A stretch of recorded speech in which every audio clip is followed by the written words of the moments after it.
La conciliation, c'est une rencontre qui est entre des policiers et des citoyens pour discuter d'une intervention qui est survenue. On veut que les gens soient dans un environnement qui est sécuritaire au niveau émotionnel. Donc, on doit faire en sorte que les gens se sentent en confiance pour exprimer ce qu'ils ont vécu. La conciliation, ce n'est pas un procès, ce n'est pas une occasion de mettre soit la partie policière ou la partie citoyenne en échec en lui reflétant des mauvais comportements qu'il y a eu. Dans le fond, je suis un peu comme un guide, un facilitateur pour les aider à échanger, à mieux comprendre ce qui s'est passé lors de l'intervention. Le processus déontologique va débuter lorsqu'un citoyen va déposer une plainte, un citoyen ou une citoyenne. Il y a un délai d'1 an pour déposer la plainte. Après ça, bien, la plainte n'est plus recevable. La prescription existe pour inciter les gens à déposer une plainte dans un temps qui est opportun. Là. Les analystes reçoivent la plainte écrite du plaignant, reçoivent les rapports policiers, des fois les cartes d'appel, donc ce qui est écrit là, de la part des policiers. Puis avec ça, ils doivent analyser et déterminer si ce qui est allégué par les plaignants est en lien avec le Code de déontologie policière. S'ils retrouvent des éléments qui pourraient être associés à un manquement de la part des policiers. Ça arrive que les plaignants portent plainte et puis qu'en fait, ils veulent contester un constat d'infraction. Bon, ça, c'est pas, pour nous, ça, c'est pas recevable parce que cette contestation-là doit se faire au municipal. Donc, c'est la première analyse, c'est vraiment de faire l'analyse de est-ce que la plainte est recevable, qui est-ce qu'il faut convoquer, qui sont les agents impliqués.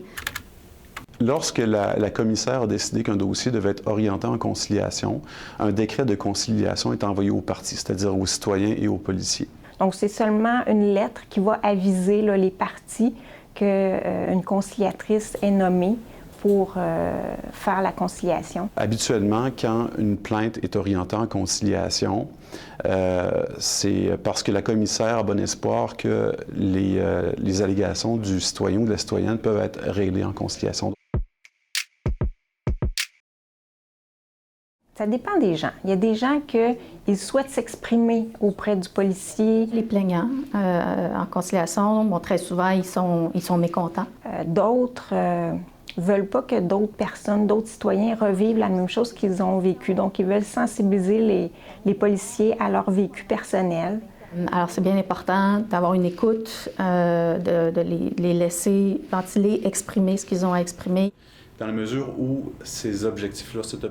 La préoccupation, c'est l'égalité des parties. Là. Donc, ce qui est important dans un contexte comme celui-là, c'est que les parties peuvent s'exprimer de façon égale. Moi, représentant la commissaire, je me dois d'être neutre aussi. Donc, on ne fait ni le procès des citoyens, ni le procès des policiers. Le but, c'est d'aller au fond des choses. Mon objectif principal, que chacun sorte gagnant-gagnant, dans le sens qu'ils ont appris chacun un de l'autre, puis leur perception du citoyen ou du policier a été changée. Ça arrive des fois qu'il y a des policiers qui admettent avoir perdu patience, avoir dit des choses qu'ils n'auraient pas dû dire. Et là, souvent, bien, ça répond à l'attente du plaignant de faire en sorte qu'il n'y ait pas d'autres personnes qui vivent une intervention similaire.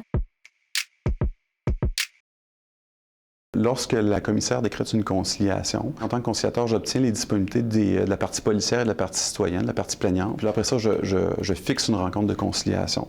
C'est à ce moment-là que les gens se rencontrent. On demande aux policiers d'être habillés en civil, donc ils n'ont pas d'uniforme, ils n'ont pas d'armes sur eux, pour qu'on puisse se parler là, sur un pied d'égalité entre humains, dans le fond. Chaque partie peut être accompagnée d'une personne de son choix. En conciliation, les accompagnateurs sont là pour soutenir les parties. Alors, on veut vraiment que la conversation se passe entre les parties qui ont vécu l'intervention. L'objectif de la conciliation, c'est de permettre aux parties de s'exprimer sur leur perception respective de l'événement pour en arriver à une meilleure compréhension mutuelle. Dès lors qu'on est arrivé à faire ça, on a un règlement.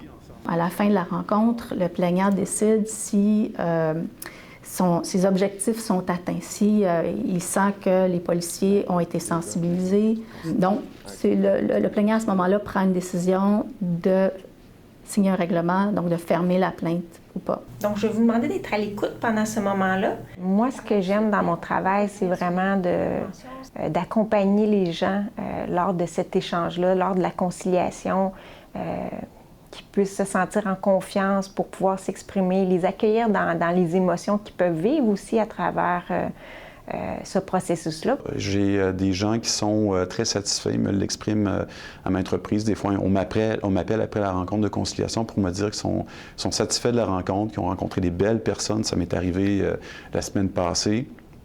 Madame était très satisfaite de sa rencontre. Puis, voilà, ça lui a permis de mieux comprendre ce qui s'était passé, de porter un éclairage sur les motifs d'intervention des policiers.